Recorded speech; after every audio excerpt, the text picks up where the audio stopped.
Hello, this is Dr. Christy Lukes, and this is the solution to Exam 2 for our Thermo 1 course.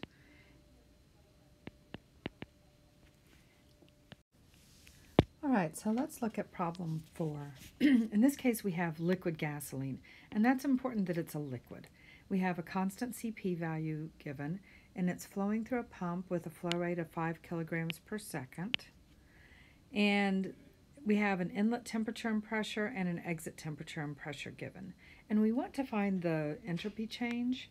And so for a liquid, delta S for a liquid is equal to Cp or C sub V times the natural log of T2 over T1. And this is different from the ideal gas version because it's not a gas. Pressure doesn't affect it. And so in this case, delta S, if I'm doing it in kilowatts, I'm going to multiply by m dot. Be sure that you're using degrees Kelvin, so I have 5 kilograms per second times 2.08 kilojoules per kilogram Kelvin times the natural log of T2 is 460, T1 is 230. And so this is 7.2 kilowatts per Kelvin. The next question on this page is a little bit similar, but it's for an ideal gas. So that's going to be different. That means that my equation for delta S is C sub P ln of T2 over T1 minus R ln of P2 over P1, or we have a similar equation with C sub V's and log of V2 over V1, but since I have P and T data given, this is the one that I want. We also have CV and R's given, and not C sub P, so C sub P is equal to CV plus R, which in this case is 1.548 kilojoules per kilogram Kelvin.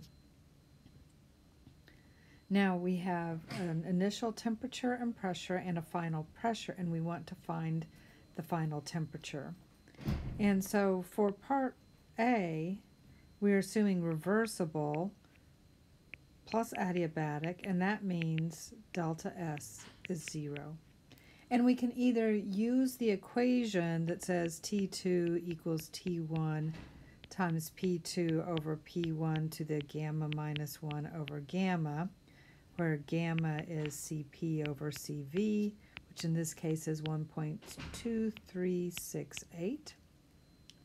Or we can derive it very easily by saying that, Cp ln of T2 over T1 minus R ln P2 over P1 is 0.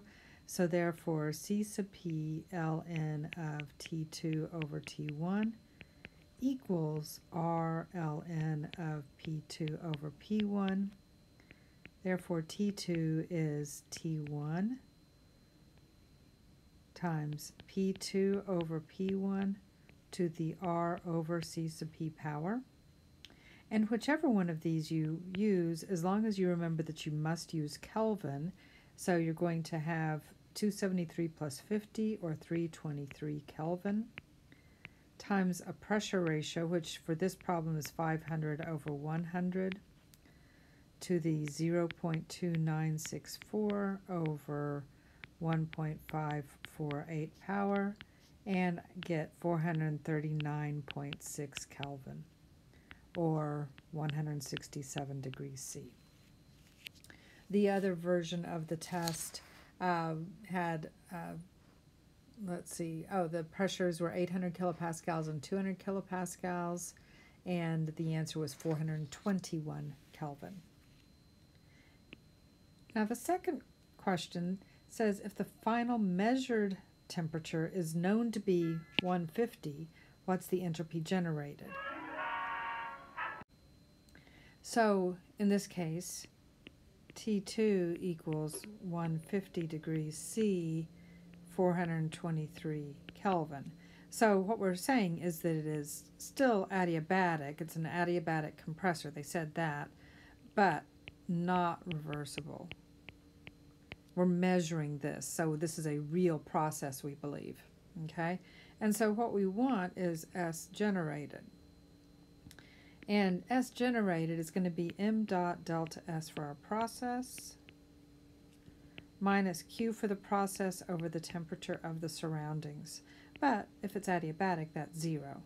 So therefore, S generated is going to be our mass flow rate, in this case 4.5 kilograms per second, times C sub P, so 1.548, ln of the actual temperature out over the temperature in, which was 323,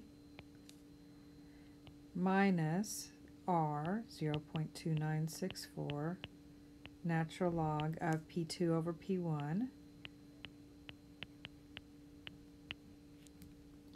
and in this case I get 4.5 times 0.4175 minus 0.4770. So this is going to be negative 0.268 kilowatts per Kelvin. And this is S generated, and we know that S generated must be greater than 0. So this is impossible. Now, if we measured this, then what do you think went wrong?